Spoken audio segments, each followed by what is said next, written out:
तो जो भाई बहन वो चाहे हिंदू हैं या मुसलमान हैं,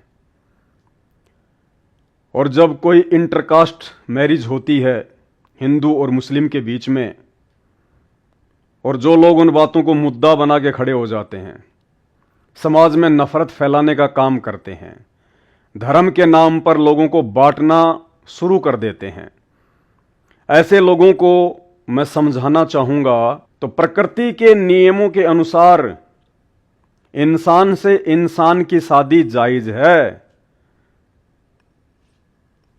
ये एक इंसान है और ये भी एक इंसान है,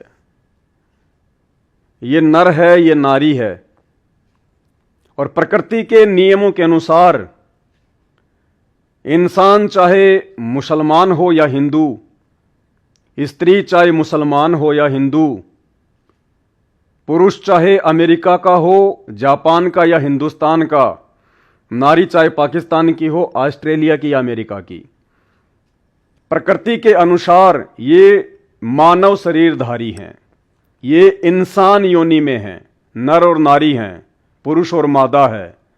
तो प्रकृति के बनाए नियमों के अनुसार इन दोनों की शादी जायज़ है। प्रकृति कोई धर्म नहीं देखती, प्रकृति कोई मजहब, कोई जाति, कोई सीमाएं, कोई देश, कोई प्रदेश नहीं देखती है। ये केवल इंसान के बनाए हुए हैं। इंसान ने अपनी सोच और अपनी नादानी से इस प्रकार की बेड़ियां अपने पैरों में डाल रखी हैं। तो प्रकृति के नियम अनुसार ऐसी कोई बाध्यता नहीं है। अब देखिए, ये भी एक कुत्ता है और ये भी एक कुत्ता है, ये मेल है, ये फीमेल है, और इनके रंग रूप से आपको लग रहा होगा ये किसी दूसरे देश का है, ये किसी दूसरे देश की है। भले ये किसी दूसरे देश का है, ये किसी दूसरे देश की है, इस कुत्ते की प्रजाति कुछ और है, इस कुतिया की प्रजाति कुछ और है, लेकिन इनके शारीरिक मिलन से कुत्ता ही पैदा होगा, क्योंकि इनकी जाति एक है। इनकी प्रजाति हो सकता है अलग अलग हैं, लेकिन इनकी मुख्य जाति केवल एक ही है, डॉग, कुत्ता। इनकी प्रजाति यानी इनकी नस्ल भले ही अलग अलग हैं, ये दोनों अलग अलग देश के हैं, लेकिन हैं ये प्रकृति की नजरों में एक ही जीव हैं, कुत्ता। तो ये चाहे अमेरिका का हो, ये चाहे जापान की हो, ये चाहे हिंदू के घर में पला हो, ये चाहे मुसलमान के घर में पली हो, जब इनकी शादी होगी अर्थात इनका शारीरिक मिलन होगा तो इनसे कुत्ते ही पैदा होंगे। प्रकृति की नजरों में इनका शारीरिक मिलन जायज है। नाजायज कैसे होगा? यदि इस कुत्ते का इसके साथ में मिलन करना चाहो तो प्रकृति के नियमों के अनुसार यह नाजायज होगा। इस कुतिया का मिलन यदि आप इससे करना चाहो तो प्रकृति के नियमों के विपरीत होगा, कोई संतान उत्पन्न नहीं होगी, कोई बच्चा उत्पन्न नहीं होगा, और प्रकृति के नियमों के विपरीत होगा। और इसके अलावा यह भी एक नाचने गाने और बजाने वाली नाटक मंडली का हिस्सा है, नाम है शाहरुख खान। इंसानों के द्वारा बनाए गए धर्म आधार से ये मुसलमान है, और ये जो लड़की है इसका नाम है गौरी खान। ये पहले हिंदू थी, बाद में ये मुसलमान बन गई, आपके नाम के आगे खान लगाने लग गई, गौरी खान। तो ये मुसलमान, ये हिंदू, प्रकृति के नियमों के अनुसार इनकी शादी जायज़ है, और जब इन्होंने शादी की तो इनके बच्चे भी हुए, एक ये और एक ये। तो ये जायज़ है, नाजायज़ नहीं है। प्रकृति ना हिंदू देखती, ना मुसलमान देखती, ना पाकिस्तान का देखती, ना हिंदुस्तान का देखती। ये नवाब पटौदी है, ये कोई समय क्रिकेट का हिस्सा था,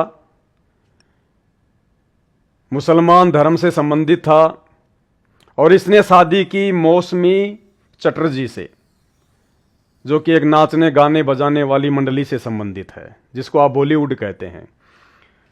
तो धर्म आधार से ये मुसलमान और ये हिंदू, इन दोनों ने शादी की, और इन दोनों ने शादी की तो इनके जैसा ही बच्चा पैदा हुआ, सैफ अली खान, जो कि इन्हीं की तरह एक नाचने गाने बजाने वाली मंडली का हिस्सा है।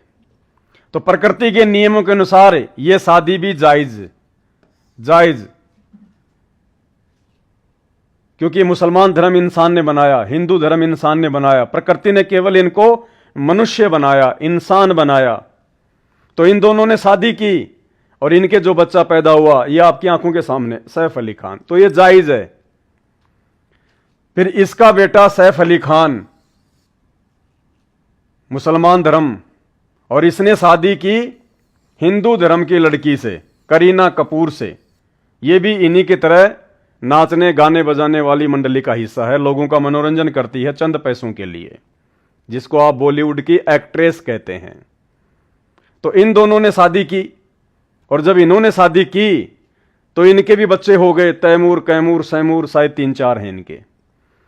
तो प्रकृति के नियमों के अनुसार यह भी जायज है।